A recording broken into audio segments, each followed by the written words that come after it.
He was 23 years old. He had one good eye. He carried 2 Sten guns, a bag of grenades, and the body of his best friend lying dead at the city's edge. The city ahead held several hundred German soldiers, Wehrmacht and Waffen-SS, dug in and waiting for the Canadian attack they knew was coming at dawn. He walked in alone. This is the story of Corporal Leo Major of the Regiment de la Chaudière, and what he did in the small hours of April 13, 1945, in the Dutch city of Zwolle, would become one of the most audacious psychological operations in military history. A one-man invasion that fooled an entire garrison into flight. The date was April 13, 1945. The war in Europe was entering its final month. The Allies had crossed the Rhine and were driving deep into Germany itself. But in the occupied Netherlands, hundreds of thousands of Dutch civilians still suffered under German occupation, hungry, cold, waiting for liberation that seemed agonizingly slow in coming. The 2nd Canadian Division had been fighting through the Netherlands since the previous autumn. They had cleared the Scheldt estuary, opened the port of Antwerp, and pushed north along the IJssel River. Now they stood at the outskirts of Zwolle, a city of 50,000 souls, held by a German garrison of unknown strength. The regiment's commanding officer needed information. He asked for 2 volunteers to scout the German positions before the artillery opened fire at dawn. Leo Major and his friend Corporal Wilfred Willie Arsenault stepped forward. Neither man knew that by midnight, one of them would be dead, and the other would embark on a 6-hour rampage that would make him a legend. To understand what Leo Major accomplished that night, one must first understand the man himself. He was born in 1921 in Massachusetts to French-Canadian parents, but grew up in Montreal. His childhood was difficult. A strained relationship with his father, poverty during the Great Depression, and a fierce independence that would define his entire life.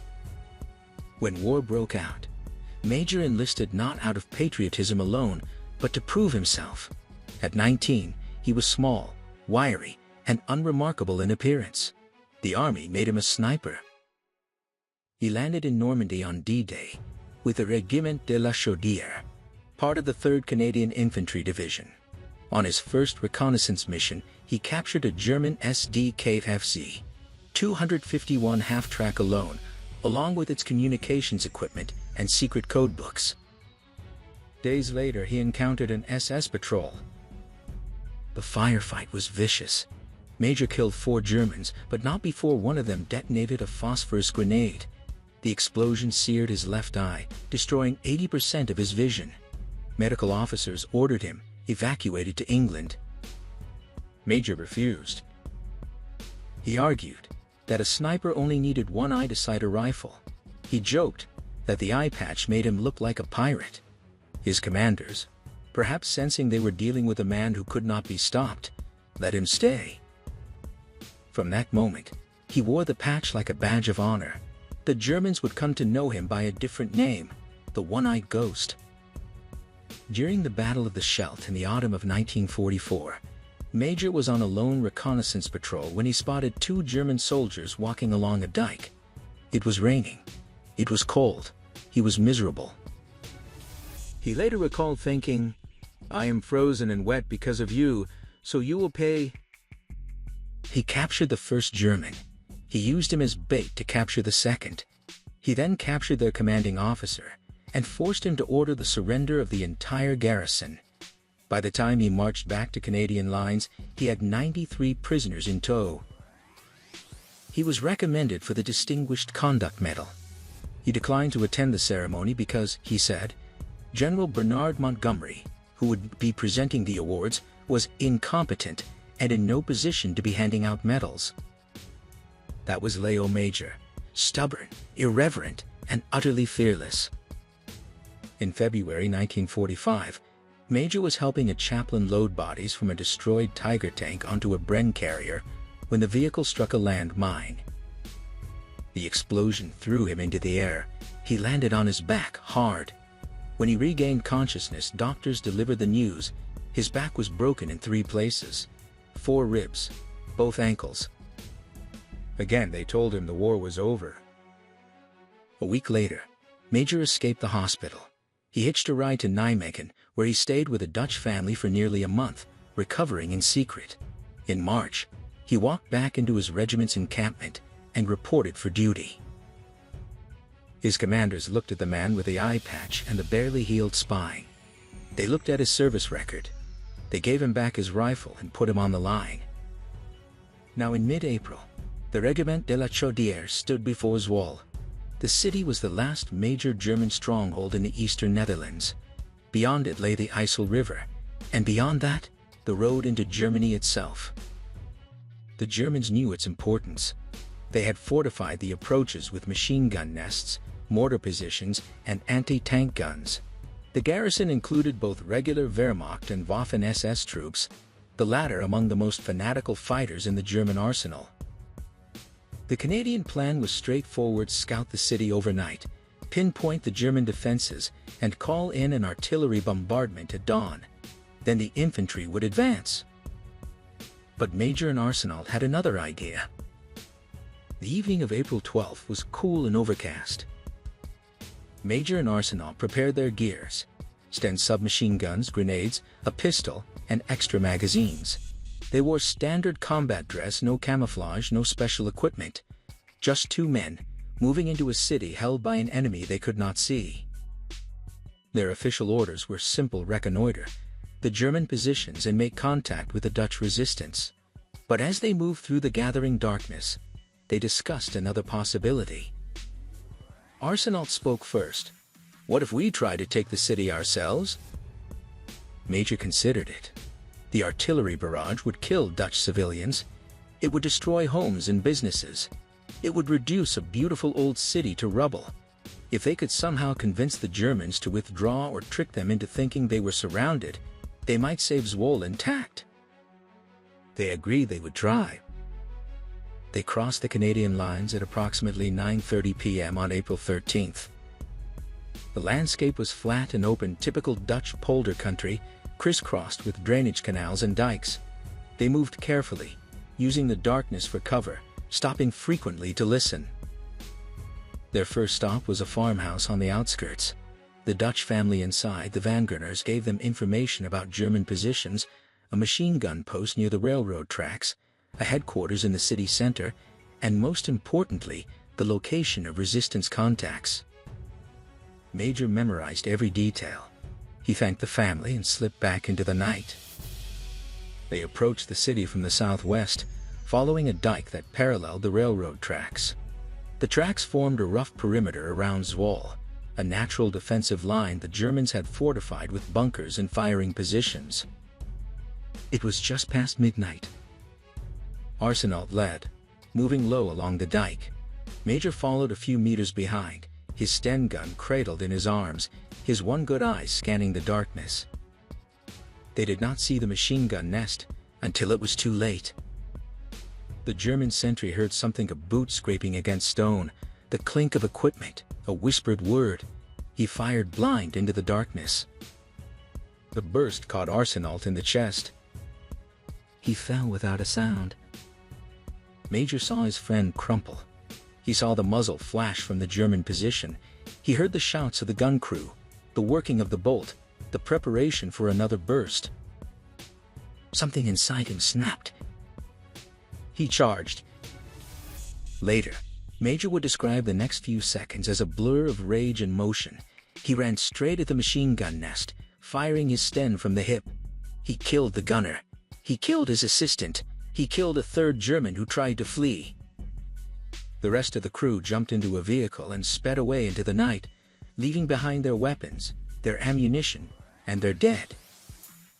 Major stood over the bodies, breathing hard. Then he turned and walked back to where Arsenault lay. His friend was gone. There was nothing to be done.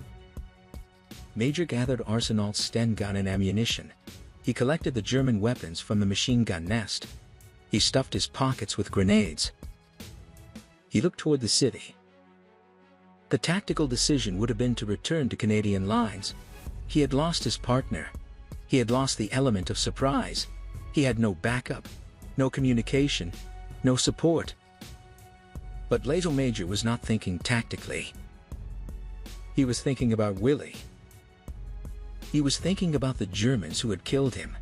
He was thinking about the garrison inside that city, the men who had built that machine gun nest, who had fired into the darkness, who had taken his best friend from him.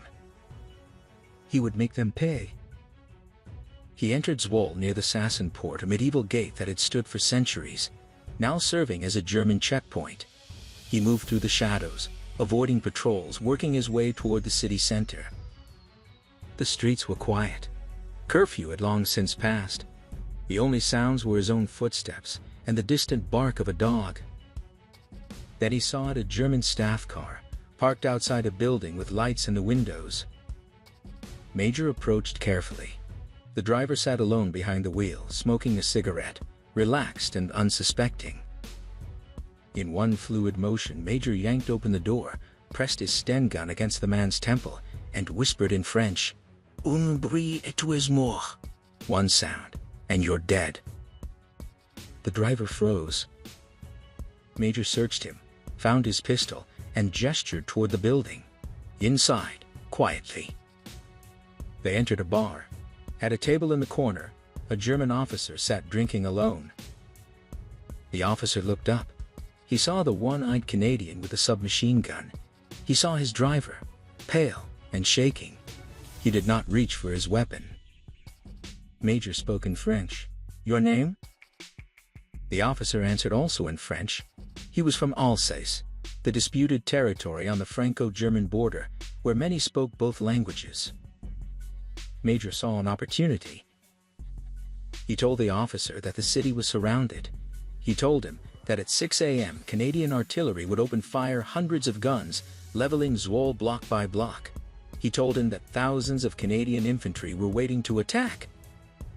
Then, as a sign of good faith, he returned the officer's pistol. The officer stared at him. No one did this. No one walked into an enemy-held city alone, captured 2 Germans, and then gave them back their weapons. It was insane. It was unprecedented. It was perhaps the truth. Major pressed his advantage. "Tell your commander, get your men out before dawn, otherwise you will all die here."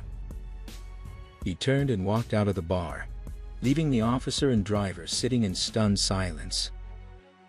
Now the real work began. Major knew that one barroom conversation would not convince an entire garrison to flee. He needed to sell the illusion to make every German in Zwolle believe that the Canadian army was storming the city. He started with the Sten guns. He moved through the streets firing long bursts into the air, not at anything, just noise. The crack of submachine gun fire echoed off the old buildings, multiplied by the narrow streets, impossible to locate. Then the grenades. He tossed them into empty intersections, against walls, into doorways. The explosions boomed through the night, sharp and violent, the sound of an army advancing. The Germans reacted exactly as he hoped. Soldiers tumbled out of their billets, half-dressed, grabbing weapons, shouting questions. Officers ran through the streets trying to rally their men. Vehicles started up, headlights cutting through the darkness. And everywhere they looked, they saw nothing. Only shadows, only smoke, only the muzzle flashes of a gunman they could not find. Major watched from a doorway as a squad of 12 Germans ran past, heading toward the sound of the last explosion. He waited until they were 50 meters away, then stepped out and fired a burst over their heads. They dove for cover.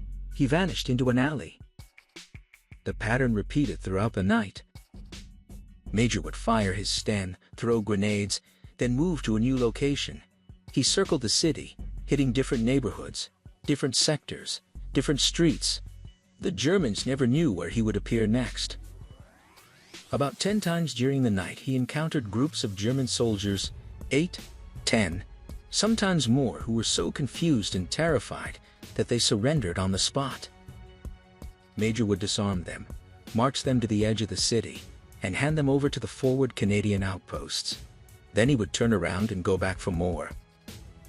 4 times that night, exhaustion forced him to stop. He would find a civilian house, knock on the door and explain to the terrified Dutch family inside that he was a Canadian soldier and needed 10 minutes to rest. They let him in. They gave him water. They stared at the one-eyed ghost who had appeared from nowhere. After 10 minutes, he would thank them and go back into the night. At some point, he located the Gestapo headquarters.